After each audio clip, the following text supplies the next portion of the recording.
हमरा खातिर बाड़ राजा तू ही हीरौआ, हमरा खातिर बाड़ राजा तू ही हीरौआ। तोहरा के केहू ताकेला तो जरी जाला जियरा, तोहरा के केहू ताकेला तो जरी जाला जियरा। तू ही हीरौआ राके खातिर ताकेला तो जरी जाला जियरा, तोहरा के केहू ताकेला तो जरी जाला जियरा, तोहरा के केहू ताकेला तो जरी जाला जियरा।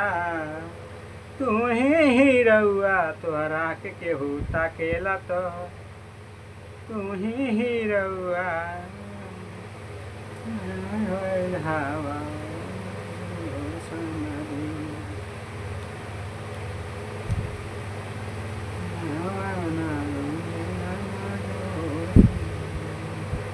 हमरी खैले लवाई ते गाण भइल हवा, कम जोड़ समाधि हो कम जोड़ समाधि।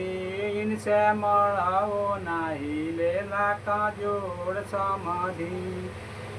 देखैले लावा इनके गाड़ी भइले हवा, कम जोड़ समाधि कम जोड़ समाधि।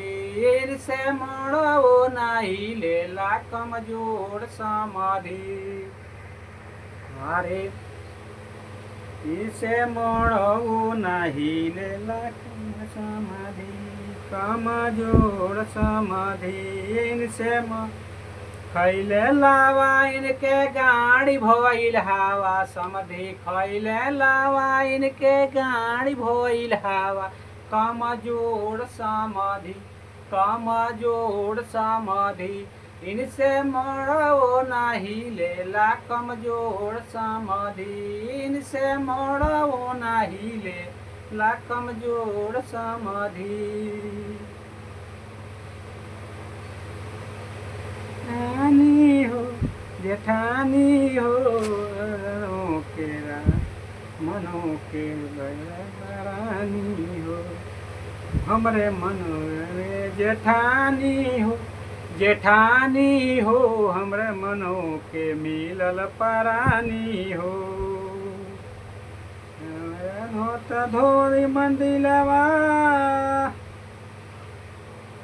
धोवत धोवत तोहरी मंदिलवा, हथवा पीरैले ओ अरे आ तब नाही दया कैलू मैया तोहर, तब नाही दया कैलू हमारा रैले हो अरे तब नाही दया आई हमारा पदाया हो अरे तब नाही दया कैलू।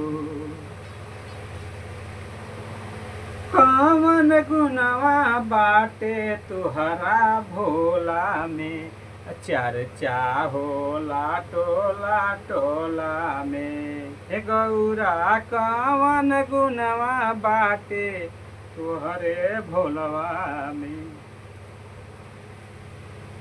के कमाई पतोड़ी ले खटिया, काहे फाटेला देवर हो तुहार छातिया। सैया के कमाई पतोड़ी ले खटिया, काहे फाटेला देवर हो तुहार छातिया। काहे फाटेला देवर हो तुहार छातिया।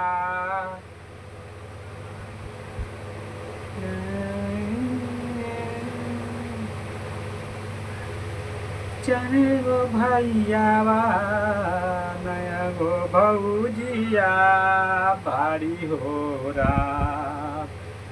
नैहरा में 10 गो भैयावा आ 10 गो भौजिया बाड़ी हो रा।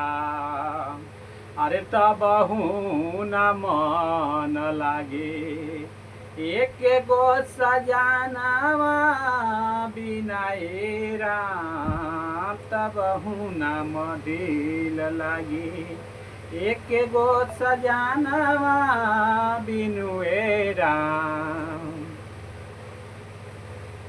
एक ही गो मन लागे आने से बतियावे हमारी चोरी मांगेला गवाना। अरे कुआना पर बैठे होने से बतियावे देवरा चोरी चोरी मांगेला गवाना। आ देवरा चोरी चोरी मांगेला गवाना। तो लाइक कमेंट सब्सक्राइब जरूर करिए, हमारे चैनल को फॉलो जरूर करिए दोस्तों। आप लोग खूब सारा प्यार दुलार दीजिए दोस्तों। पूरा हमारा फुल वीडियो देखिए, इंजॉय करिए, तभी मज़ा आएगा इस वीडियो के अंदर क्या है दोस्तों। और फिर हम मिलते हैं नेक्स्ट ब्लॉग की वीडियो में।